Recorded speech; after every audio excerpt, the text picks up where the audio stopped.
Seja muito bem-vindo ao canal Reforma e Teologia. Eu sou Caleb Elias de Carvalho Barbosa.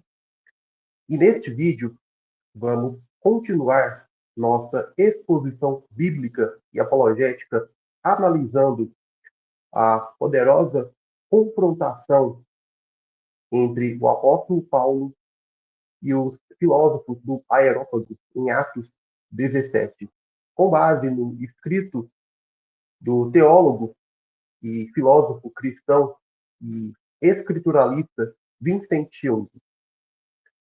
Este episódio bíblico é frequentemente interpretado como uma tentativa de Paulo em encontrar terreno comum com os pensadores atenienses. No entanto, como veremos, essa é uma leitura superficial e equivocada do texto. Paulo não se apresenta como um mero debatedor curioso diante das ideias humanas, mas como um mensageiro autorizado da revelação divina, proclamando a verdade absoluta de Deus em meio à confusão especulativa da filosofia pagã. Vamos refletir sobre como o apóstolo, movido por zelo e fidelidade, não apenas denuncia a ignorância dos filósofos, mas também nos confronta com a realidade da ressurreição, do juízo e da soberania de Deus. Este é um modelo de apologética verdadeiramente cristã, que não negocia com pressupostos incrédulos, mas expõe e destrói sofismas por meio da verdade revelada. Prepare-se para uma análise bíblica, teológica e filosófica fundamentada nas Escrituras, voltada para fortalecer nossa fé e equipar os santos para responder com ousadia e fidelidade aos desafios intelectuais deste mundo. Pois bem, logo de início, Vincent Young desmascara uma das interpretações mais populares e perigosas do discurso de Paulo no Areópago. A ideia de que o apóstolo estaria buscando um terreno comum com os filósofos atenienses. Segundo essa leitura equivocada, Paulo teria tentado construir pontes com base na razão neutra, no senso comum ou na linguagem filosófica, a fim de se conectar com seus ouvintes incrédulos. Cheung, porém, mostra que essa visão é incompatível com o próprio texto bíblico e com a teologia reformada da revelação e do conhecimento. A verdade é que Paulo não parte de premissas compartilhadas com os pagãos. Ele não tenta adaptar a mensagem cristã aos moldes da especulação grega, mas confronta frontalmente seus pressupostos idolátricos e afirma a ignorância dele. Ele não diz que os filósofos estavam quase certos e que Jesus seria o próximo passo no seu progresso intelectual. Pelo contrário, Paulo declara que eles eram ignorantes com tal Deus verdadeiro. Atos 17, 23. E chama todos os homens de todos os lugares ao arrependimento. Versículo 30. Essa não é a linguagem de um conciliador filosófico, mas de um profeta que proclama a verdade absoluta de Deus contra o erro. Cheung destaca que o próprio texto nos mostra que os filósofos discutiram com Paulo e não se mostraram receptivos ou colaborativos. Isso evidencia que eles não estavam interessados em algum tipo de síntese harmoniosa, mas reagiram com incompreensão, escárnio e rejeição.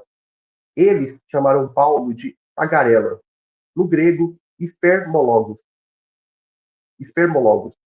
um insulto que Cheung corretamente observa ter conotação de desprezo intelectual, como se Paulo fosse um coletor de fragmentos desconexos, um papagaio de ideias alheias. O que estava em jogo ali não era um simpático diálogo interfilosófico, mas uma colisão de cosmovisões. A implicação teológica dessa análise é profunda. Não existe neutralidade em questões espirituais e epistemológicas. A mente do homem natural é hostil a Deus. Romanos 8:7. E seus pensamentos são vãos e fúteis. Efésios 4:17 a 18. Por isso, qualquer tentativa de evangelização ou apologética baseada em um suposto ponto de contato racional neutro está fadada ao fracasso e à infidelidade. Como Paulo afirma em 1 Coríntios 1, o mundo, na sua sabedoria, não conheceu a Deus. Verso 21. E por isso a cruz é loucura para os que perecem, mas é o poder de Deus para os que creem.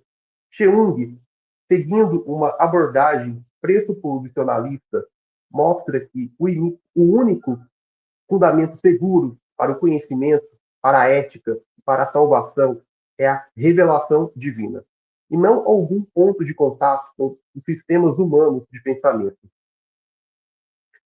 Os intérpretes que tentam encontrar esse terreno comum entre Paulo e os filósofos estão, segundo ele, impondo sobre o texto uma teologia liberal e antibíblica, desejosos de tornar o cristianismo palatável à cultura incrédula.